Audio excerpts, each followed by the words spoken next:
Hello friends, नमस्कार। Education lover Vipin में आपका स्वागत है। मैं हूं विपिन कुमार। आज हम लोग एसएससी सामान्य अध्ययन के प्रश्नों का अध्ययन करेंगे। यह सभी प्रश्न एग्ज़ाम के पॉइंट ऑफ व्यू से बहुत ही इम्पॉर्टेंट है। ये जो भी प्रश्न है चैप्टर वाइज और टाइप वाइज दिया हुआ है। और एग्ज़ाम के पॉइंट ऑफ व्यू से क्यों इम्पॉर्टेंट है? क्योंकि 1997 से लेकर अब तक जो भी प्रश्न पूछे हैं एसएससी ने, उन सभी प्रश्नों का संग्रह है। इस बुक में 13,500 प्लस प्रश्न हैं, जो कि ऑब्जेक्टिव टाइप के प्रश्न हैं, यानी एमसीक्यू टाइप के प्रश्न हैं। आज जो हम लोग पढ़ेंगे वह सब्जेक्ट होगा फिजिक्स। फिजिक्स में आज जो टाइप होगा वो टाइप होगा 3।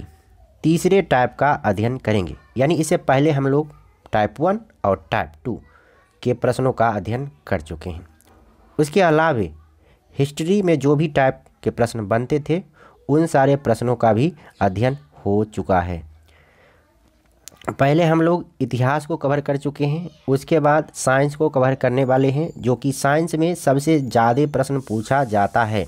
यानी साइंस से सबसे ज़्यादा प्रश्न पूछा जाता है एसएससी में, चाहे सीजीएल हो, सीएचएसएल हो, मैट्रिक लेवल का एसएससी जीडी हो, एमटीएस हो, जो भी एग्ज़ाम लीजिएगा उसमें साइंस का प्रश्न बहुत ही ज़्यादा रहता है। लगभग 30% के आसपास साइंस रहता है, जो कि सर्वाधिक है। यानी सबसे अधिक प्रश्न साइंस से ही रहते हैं। तो इसीलिए हिस्ट्री के बाद तुरंत ही हम साइंस की ओर रुक कर गए। और आज जो हम लोग पढ़ेंगे फिजिक्स में टाइप 3 के प्रश्नों का अध्ययन करेंगे, यानी टाइप 1 और टाइप 2 के प्रश्न हम लोग देख चुके हैं। टाइप 1 में यांत्रिकी, बीमा तथा सामान्य भौतिकी से संबंधित प्रश्न थे। लगभग 200 प्रश्न का अध्ययन यहाँ हुआ था।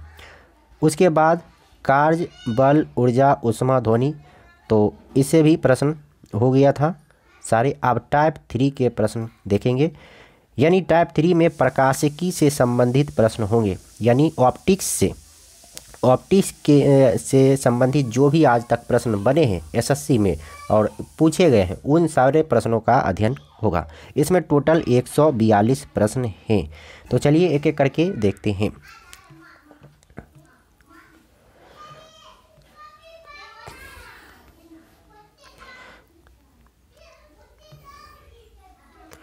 पहला प्रश्न है, जब हम इंद्रधनुष देखते हैं तो निम्नलिखित में से कौन सी बात सही होती है?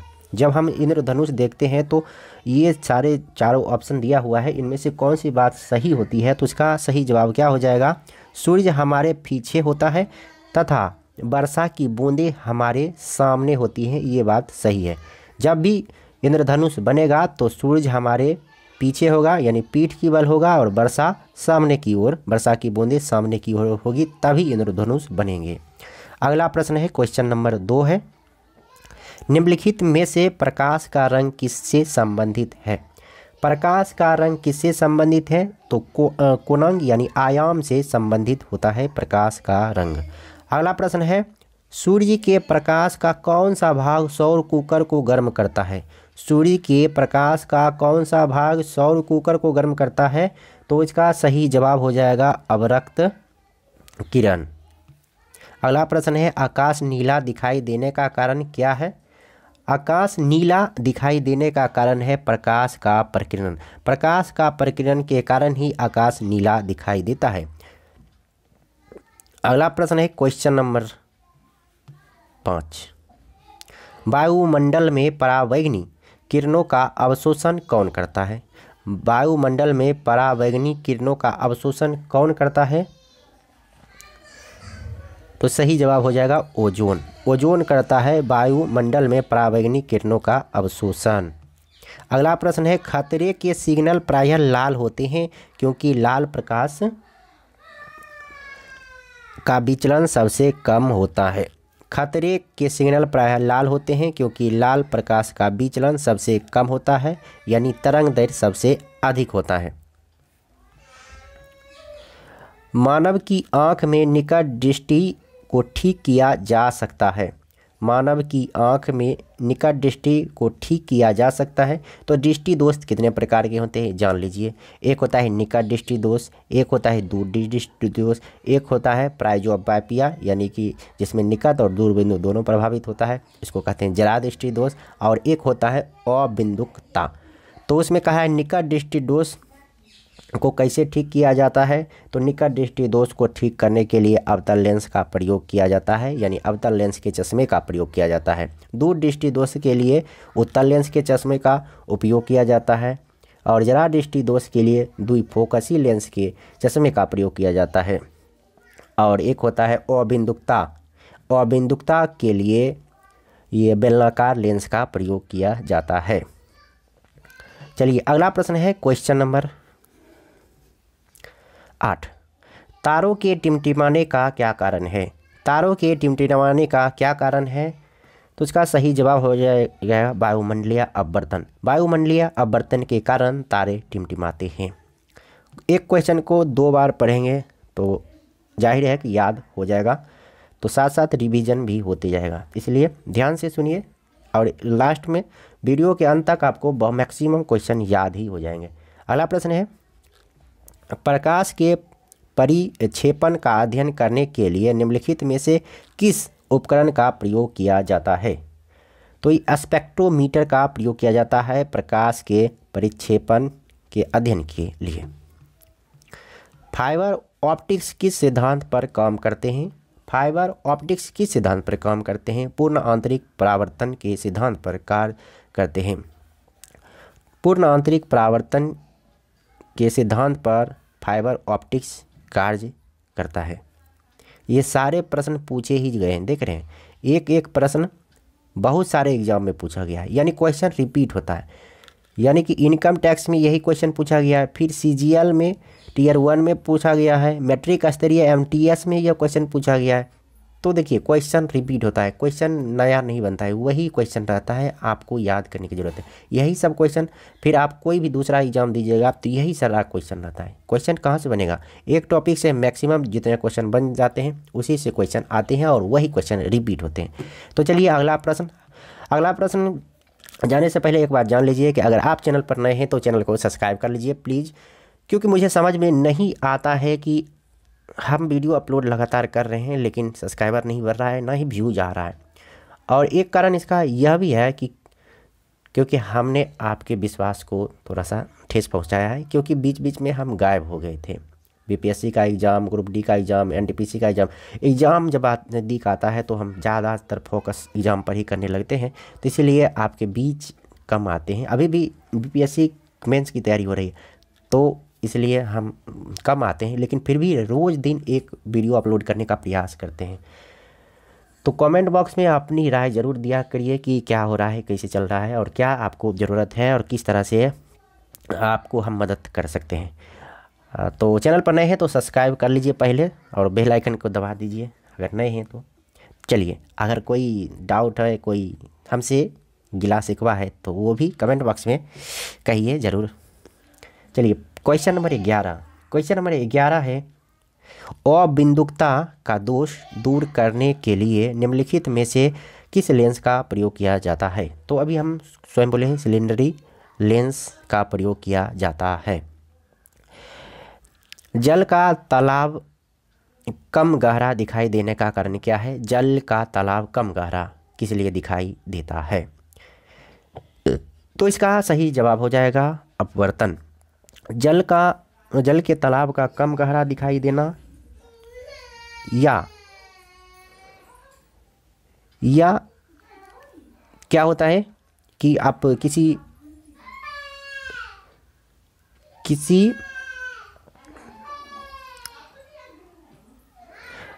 बाल्टीन में आप देखिएगा कि किसी सिक्का को डालिएगा तो वो थोड़ा ऊपर उठा हुआ महसूस होता है, तो ये भी अपवर्तन के ही कारण होता है।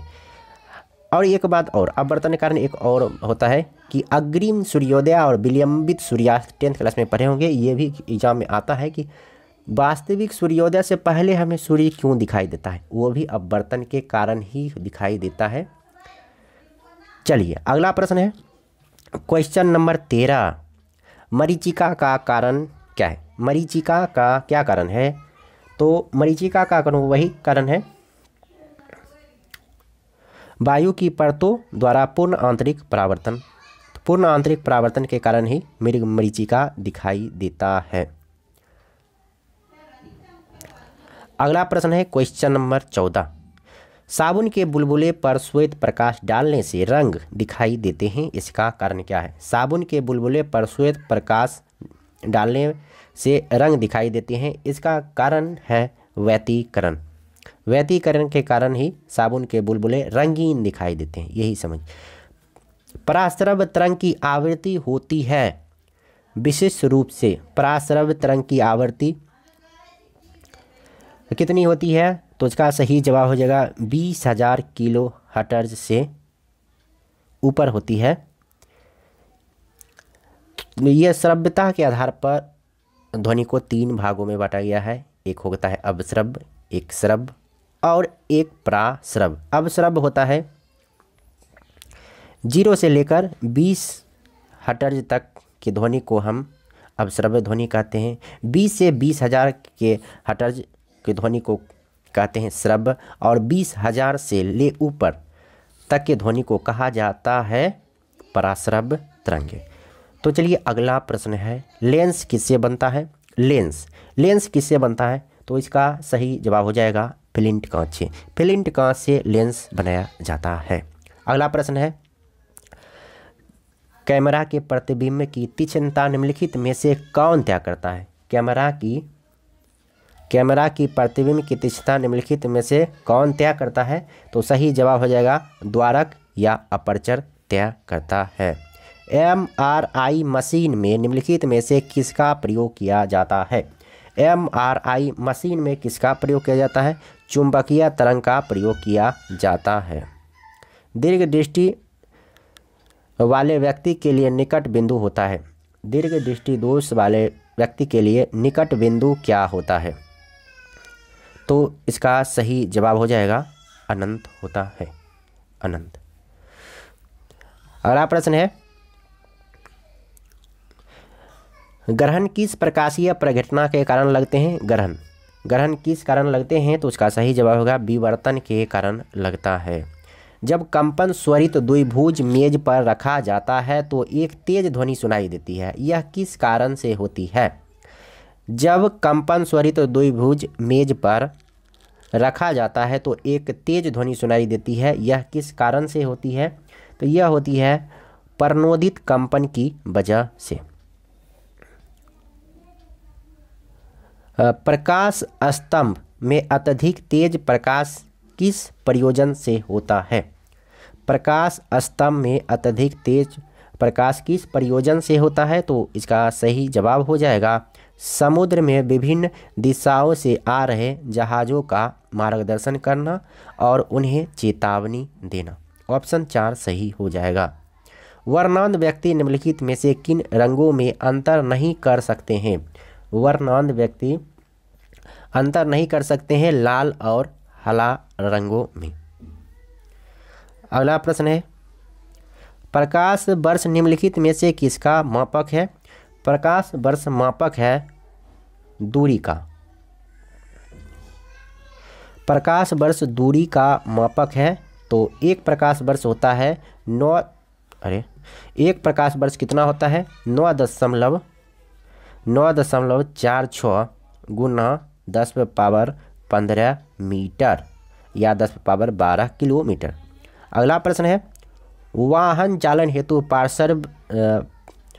पार्श्व दृश्य दर्पण होता है। वाहन चालन हेतु पार्श्व दृश्य दर्पण कौन सा होता है? तो इसका सही जवाब हो जाएगा उत्तल दर्पण होता है। क्वेश्चन नंबर 26 है, जब किसी दर्पण से कोई प्रकाश तरंग परावर्तित होती है तब परिवर्तन होता है, तब यह आयाम में परिवर्तन होता है। कोई पिंड ऊष्मा का सबसे अधिक अवशोषण करता है जब वह हो। कोई पिंड ऊष्मा का सबसे अधिक अवशोषण करता है जब वह हो काला व खुरदरा। हजामत का शीशा कौन सा है? हजामत का शीशा कौन सा है? तो हजामत का शीशा है कॉनकेव यानी अवतल। आवर्धक लेंस वास्तव में क्या होता है? आवर्धक लेंस वास्तव में होता है उत्तल लेंस। आवर्धक लेंस वास्तव में क्या हो जाएगा? सॉरी, उत्तल लेंस होता है।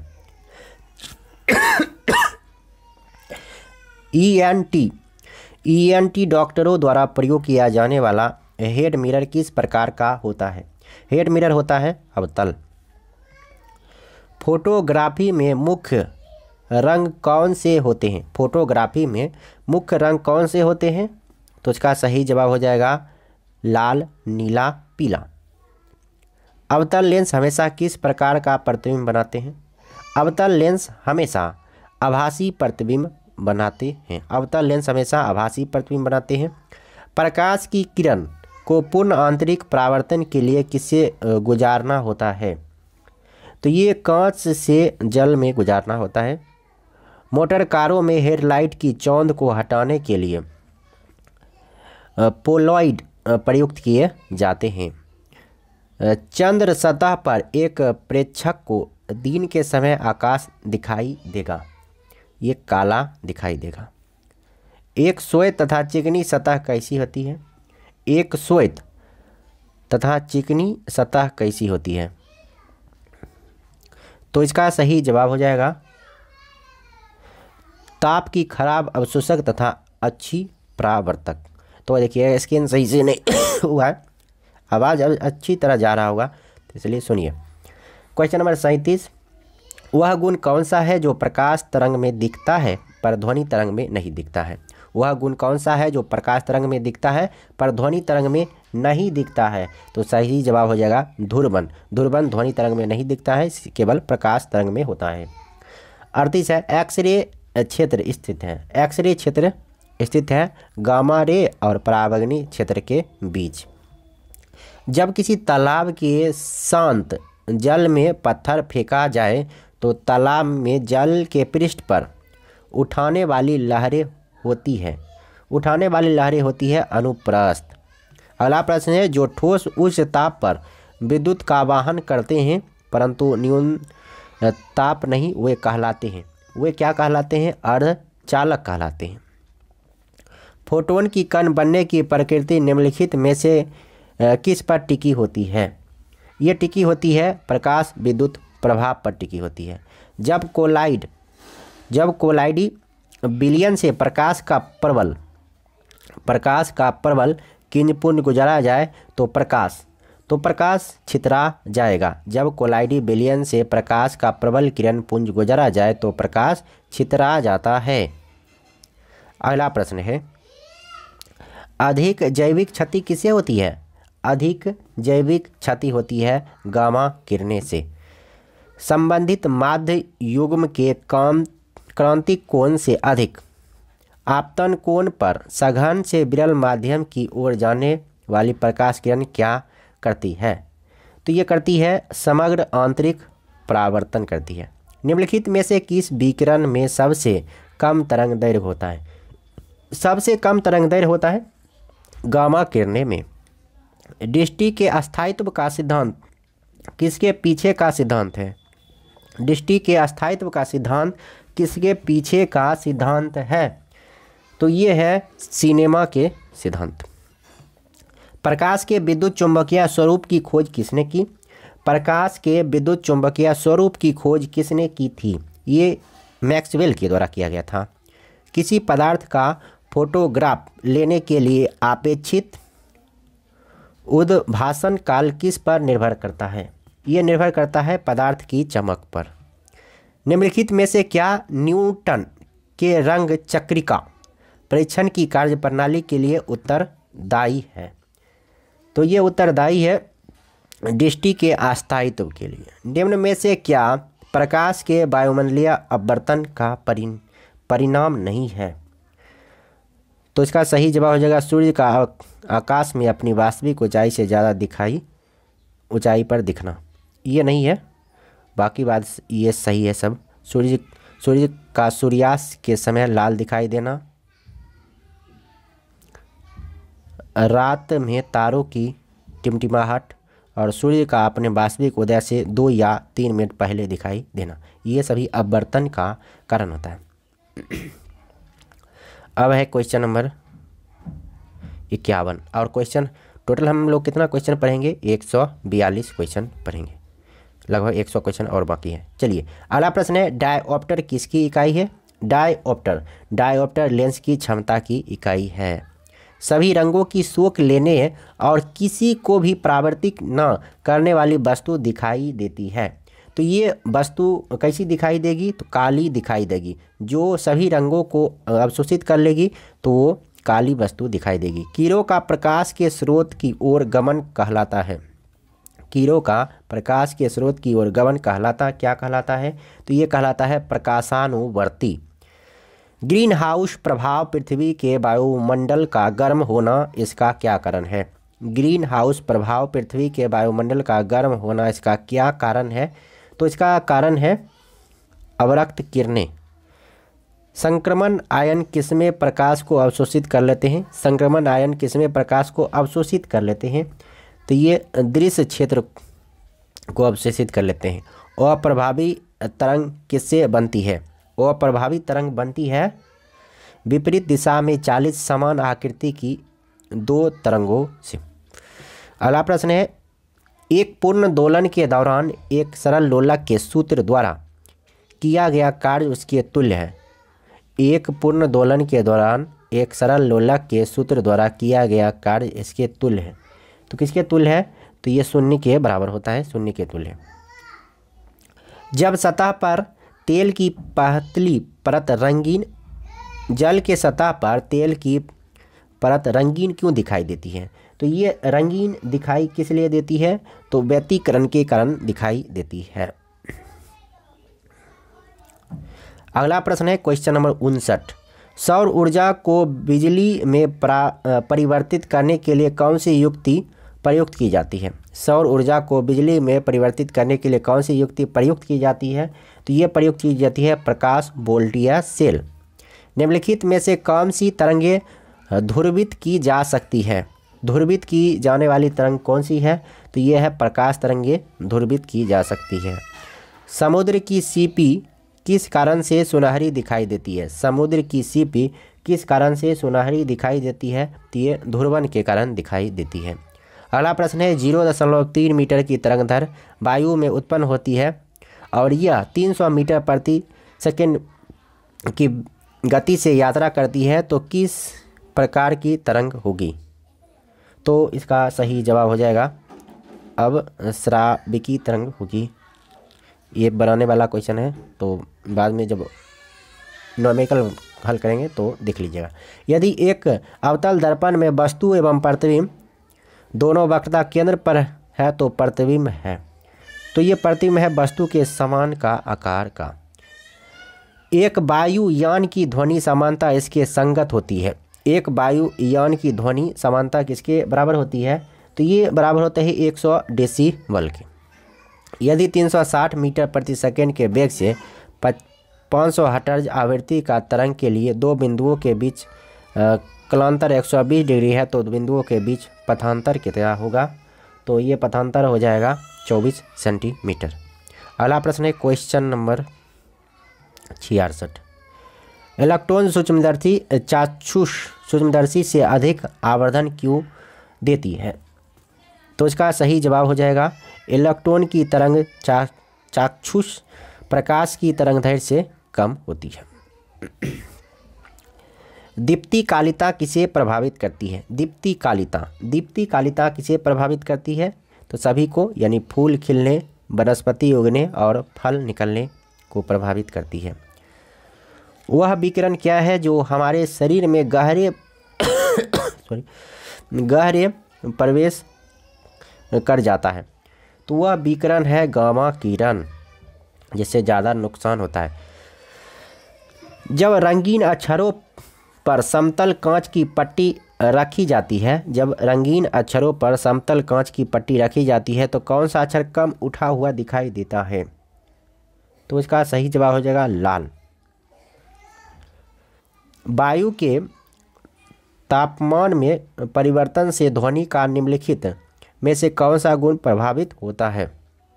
यह प्रभावित होता है तरंग दैर्घ्य। तरंगों की तीव्रता 25:9 है, तो उनके विस्तार का अनुपात क्या होगा? उसके विस्तार का अनुपात होगा 5:3। निम्नलिखित में से कौन सा प्रघटना यह निर्णय लेने में सहायक होती है कि प्रकाश एक अनुप्रस्थ तरंग है? तो इसका सही जवाब हो जाएगा ध्रुवीकरण। वेग x से युक्त समतल सतह पर प्रकाश तरंग का घटना है। परावर्तन के बाद वेग कितना हो जाता है?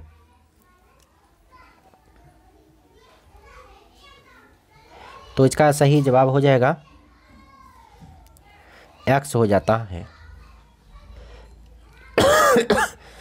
सॉरी, अच्छा खांसी भी हो। सूर्योदय और सूर्यास्त के समय वायुमंडल में लालिमा किस कारण छा जाती है? सूर्योदय और सूर्यास्त के समय वायुमंडल में लालिमा किस कारण छा जाती है? तो इसका सही जवाब क्या हो जाएगा? प्रकाश के परिकिरण के कारण। अगला प्रश्न है, प्रकाश की दिशा में होने वाले परिवर्तन की घटना जब वह एक माध्यम से अन्य माध्यम में होकर गुजरता है क्या कहलाती है? यह कहलाती है अपवर्तन। अगला प्रश्न है, प्रकाशमिति उत्सर्जकता की SI इकाई क्या है? प्रकाशमिति उत्सर्जकता की इकाई क्या है? तो यह है लक्स। ध्वनि तरंगों से कौन सा शब्द जुड़ा हुआ नहीं है? तो ध्वनि तरंगों से कौन सा शब्द जुड़ा हुआ नहीं है? तो इसका सही जवाब हो जाएगा कैंडिला नहीं है। अगला प्रश्न है, यदि किसी इलेक्ट्रॉन और फोटोन का समान तरंग दैर्घ्य हो, उनका निम्नलिखित में से क्या समान होगा? तो उसका समान होगा रैखिक संवेग। जब तरल और उसके आसपास के बीच का तापमान अंतर दोगुना हो जाता है तो ऊष्मा की हानि की दर कितनी हो जाएगी? तो ये हो जाएगी दोगुनी हो जाएगी। अगला प्रश्न है, निम्न में से कौन अन्य तीन की तुलना में सूर्य के प्रकाश को अत्यधिक पुनः परावर्तित करता है? तो इसका सही जवाब हो जाएगा ताजे हिमपात से ढकी हुई भूमि। जिस प्रघटना ने प्रकाश के अनुप्रस्थ स्वरूप को स्थापित किया वह प्रघटना क्या है? तो वह प्रघटना है ध्रुवीकरण। किसी तरंग की प्रबलता उसके निम्नलिखित में से किससे अनुपात में होती है? किससे अनुपात में होती है? तो ये होती है आयाम का वर्ग के अनुपात में। प्रकाशीय फिल्टर का उद्देश्य क्या है? प्रकाशीय फिल्टर का उद्देश्य क्या है? तो ये विभिन्न रंगों के प्रकाश का संचरण या समावेशन करना।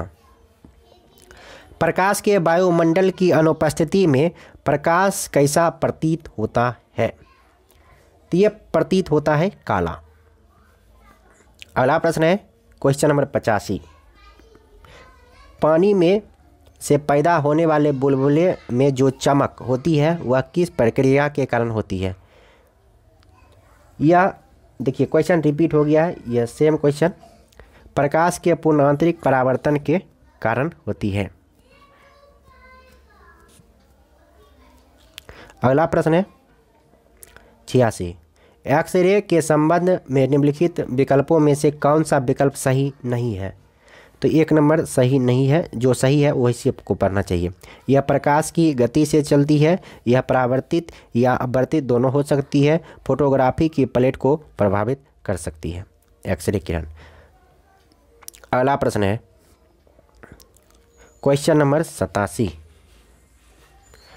ध्वनि तरंगों की गूंज के लिए कौन सा जिम्मेदार होता है? ध्वनि तरंगों की गूंज के लिए होता है परावर्तन जिम्मेदार। जब हम किसी वस्तु को देखते हैं तो रेटिना पर बनने वाला प्रतिबिंब कैसा होता है? जब हम किसी वस्तु को देखते हैं तो रेटिना पर बनने वाला प्रतिबिंब कैसा होता है? तो ये होता है वास्तविक तथा उल्टा। प्रत्येक गर्म वस्तु से डैश का उत्सर्जन होती है। प्रत्येक गर्म वस्तु से किसका उत्सर्जन होती है? तो ये उत्सर्जन होती है अवरक्त किरणें का। निम्नलिखित में से किसमें न्यूनतम आवृत्ति होती है? न्यूनतम आवृत्ति किसमें होती है? दृश्य प्रकाश में न्यूनतम आवृत्ति होती है। किसी तार वाले वाद्य यंत्र से पैदा हुई संगीत की ध्वनि की गुणवत्ता किस पर निर्भर करती है? तो ये निर्भर करती है ध्वनि की तरंग के रूप। अगला प्रश्न है, निम्नलिखित में से कौन सी तरंगों को ध्रुवित नहीं किया जा सकता है? तो कौन सी तरंगों को ध्रुवित नहीं किया जा सकता है? तो सही जवाब हो जाएगा प्राश्रव्य तरंगों को ध्रुवित नहीं किया जा सकता है। संगीत में सुर की कोटि किस पर निर्भर करती है? संगीत में सुर की कोटि किस पर निर्भर करती है? तो ये मौजूदा हार्मोनिक निर्भर करती है। अगला प्रश्न है, एक्स किरणों के उत्सर्जन का प्रतिकूल प्रभाव क्या है? एक्स किरणों के उत्सर्जन का प्रतिकूल प्रभाव क्या है? तो यह है प्रकाश विद्युत प्रभाव। आँख के लेंस किसके पीछे होते हैं? आँख के लेंस प्यूपिल के पीछे होते हैं। कैलिडोस्कोप में निम्नलिखित में से कौन सी घटना अंतर्निहित होती है? परावर्तन अंतर्निहित होती है। आवर्धक कांच में डैश लेंस का प्रयोग होता है। आवर्धक कांच में किसका प्रयोग होता है? तो ये उत्तल लेंस का प्रयोग होता है। एक श्यामपट्ट रंग में काला क्यों दिखाई देता है? तो ये वह सारे रंग अवशोषित कर लेता है, इसीलिए दिखाई देता है। समानता उत्तल दर्पण का प्रयोग डैश में होता है? उत्तल दर्पण का प्रयोग पश्चदर्शी दर्पण में होता है। अगला प्रश्न है, यदि पश्च दृश्य देखने वाले दर्पण में वस्तुएं बड़ी तथा उल्टी दिखाई देती है तो किस प्रकार के दर्पण का प्रयोग किया गया है? तो ये दर्पण अवतल दर्पण होगा। अगला प्रश्न है, ऊपर से देखने पर पानी की टैंक उथला क्यों दिखाई देता है? ऊपर से देखने पर पानी की टैंक उथला क्यों दिखाई देता है? तो ये उथला दिखाई देता है अपवर्तन के कारण।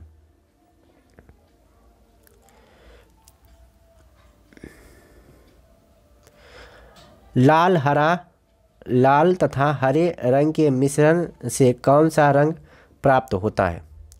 लाल तथा हरे रंग के मिश्रण से कौन सा रंग प्राप्त होता है? तो यह रंग होता है पीला। एक समान मनुष्य के लिए सुस्पष्ट दृष्टि की न्यूनतम दूरी कितनी होती है? तो यह होती है 25 सेंटीमीटर। एक आम फ्लोरोसेंट ट्यूब में डैश है। एक आम फ्लोरोसेंट ट्यूब में क्या है? तो ये पारद वाष्प होता है। प्रकाश छोटे छोटे कणों से मिलकर बना है, जिसे डैश कहते हैं। इसे कहते हैं फोटोन। अगला प्रश्न है, निम्नलिखित में से कौन सा एक ऊर्जा बचत में सबसे अधिक सहायक है? ऊर्जा बचत में सबसे अधिक सहायक कौन है? तो ये है एलईडी बल्ब।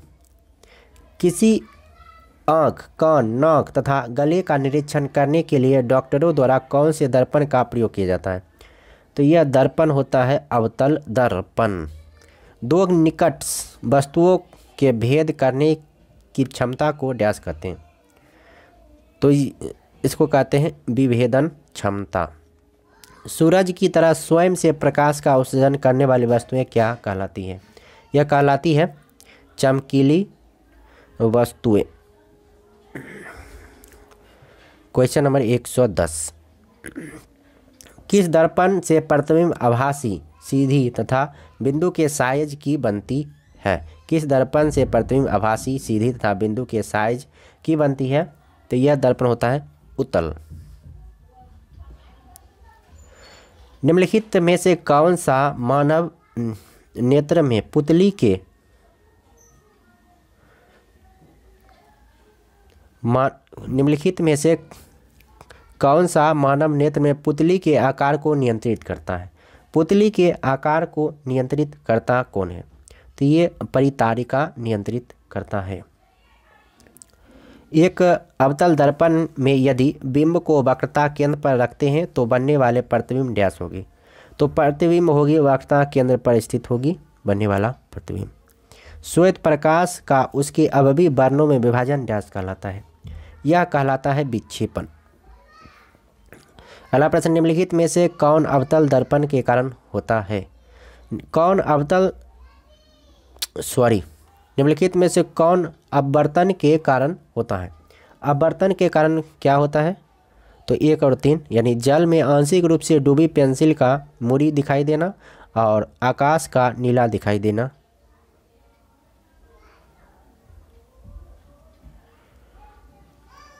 आकाश का नीला दिखाई देना, अपवर्तन नहीं, ये गलत लग रहा है। इसका सही जवाब 1 और 3 लिया है। सूर्योदय से पूर्व सूर्य दिखाई देना, 1 और 2 होना चाहिए, यानी 114 का 1 होना चाहिए, गलत आंसर लिया। अगला प्रश्न है, समतल दर्पण की स्थिति में निम्नलिखित में से कौन से कोण आपस में बराबर होते हैं? तो कौन से कोण आपस में बराबर होते हैं? तो इसका सही जवाब हो जाएगा केवल 1 और 3, यानी आपतन कोण और परावर्तन कोण बराबर होते हैं। अगला प्रश्न है, निम्नलिखित में से कौन सा या कौन से कथन क्रांति कोण के लिए सही है या है? तो इसका सही जवाब हो जाएगा केवल 1 और 3 सही है, यानी कि अपवर्तन कोण 90 डिग्री होना चाहिए। और तीसरा होता है प्रकाश किरण सघन माध्यम से विरल माध्यम में जाना चाहिए, यही क्रांति कोण का नियम है। अभिनेत्र लेंस रेटिना पर किस प्रकार का प्रतिबिंब बनाता है? अभिनेत्र लेंस रेटिना पर किस प्रकार का प्रतिबिंब बनाता है? तो ये बनाता है उल्टा तथा वास्तविक। जब एक दर्पण सदैव एक उत्तल दर्पण सदैव किस प्रकार का प्रतिबिंब बनाता है? तो ये बनाता है वास्तविक। और क्या लिखा है 118, एक उत्तल दर्पण, तो उत्तल दर्पण हमेशा काल्पनिक प्रतिबिंब बनाएगा। सही, क्या लिखा है केवल 1 और 3, यानी कि वास्तविक और विवर्चित।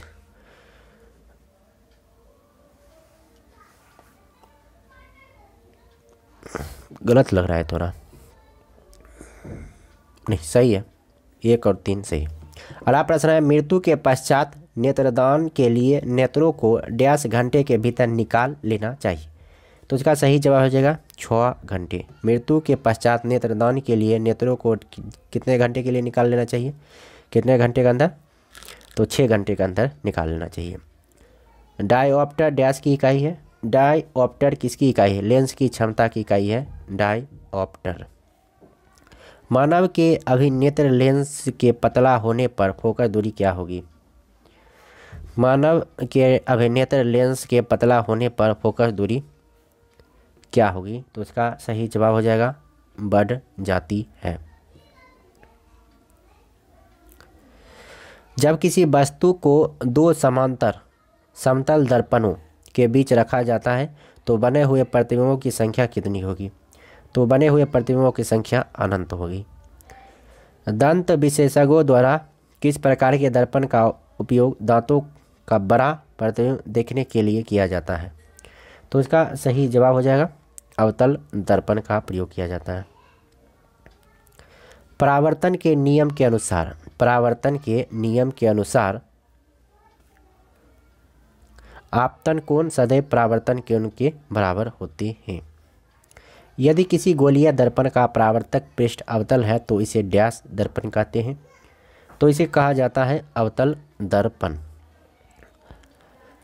पारंपरिक तापदीप बल्ब में फिलामेंट किस धातु का बना होता है?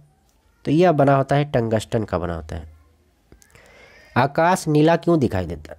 आकाश नीला दिखाई देता है प्रकाश के परिकिरण के कारण।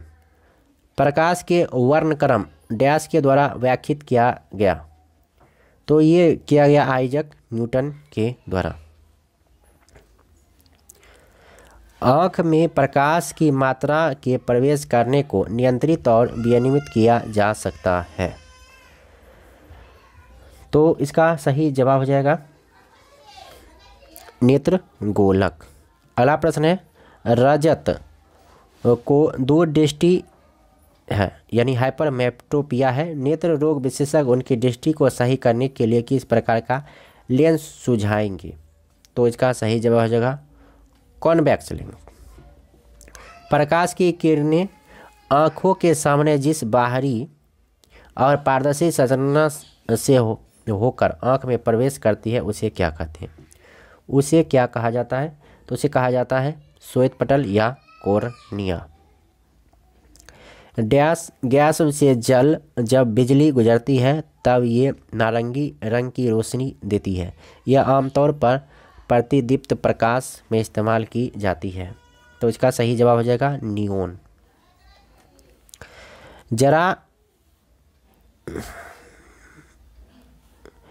जरा दूरदर्शिता को सही करने के लिए आमतौर पर किस प्रकार के लेंस का इस्तेमाल किया जाता है? तो ये द्विफोकसी लेंस यानी बाइफोकल लेंस का इस्तेमाल किया जाता है। यदि किसी वस्तु का अवतल दर्पण के पोल और फोकस के बीच रखा जाए तो प्रतिछाया का आकार क्या होगा? यह आकार होगा बड़ा। उस घटना प्रकाश के परिकीर्णन द्वारा संचालित का क्या नाम है जिसमें सूर्योदय और सूर्यास्त के समय पर्वत की चोटी गुलाबी या संतरी रंग की हो जाती है? तो इसका सही जवाब हो जाएगा अल्पेंग्लो। अगला प्रश्न है क्वेश्चन नंबर 136। सूर्य द्वारा उत्सर्जित प्रकाश का रंग कैसा होता है? सूर्य द्वारा उत्सर्जित प्रकाश का रंग सफ़ेद होता है। एक दूसरे पर 120 डिग्री पर झुके दो दर्पणों द्वारा कुल कितनी छवियां बनेगी? तो ये छवियां बनेगी 2। एक लेंस की क्षमता -2 डायोप्टर है। यहाँ डी किसके लिए प्रयुक्त हुआ है? तो डी -2 डी है, तो डी है डायोप्टर के लिए प्रयोग। निम्नलिखित में से किसका अपवर्तनांक क्राउन ग्लास के निकटतम है? क्राउन ग्लास के निकटतम किसका अपवर्तनांक है? तो इसका सही जवाब हो जाएगा कनाडा गुल मेहंदी का। 140। ऑप्टिकल फाइबर की कार्यप्रणाली का वैज्ञानिक सिद्धांत निम्नलिखित में से कौन सा है? तो इसका सही जवाब हो जाएगा प्रकाश का पूर्ण आंतरिक परावर्तन। मानव नेत्र के संबंध में निम्नलिखित में से कौन सा कथन सही है? तो ये नेत्र का लेंस पर प्रकाश केंद्रित करता है। ये ऑप्शन 3 सही है।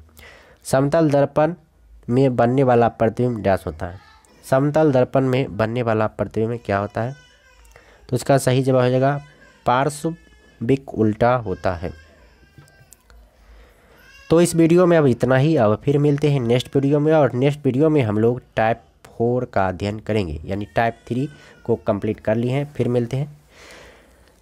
तो वीडियो अच्छा लगा तो लाइक कीजिए, और चैनल पर नए हैं तो चैनल को सब्सक्राइब कर लीजिए, और कमेंट बॉक्स में अपनी राय ज़रूर दीजिए कि वीडियो कैसा लगा है। अच्छा लगा है तो अच्छा लिखिए, और बुरा लगा है तो कुछ आलोचना भी कर दीजिए, तो पता चलेगा कि क्या सुधार करना चाहिए। धन्यवाद, नमस्कार, वंदे मातरम, बाय।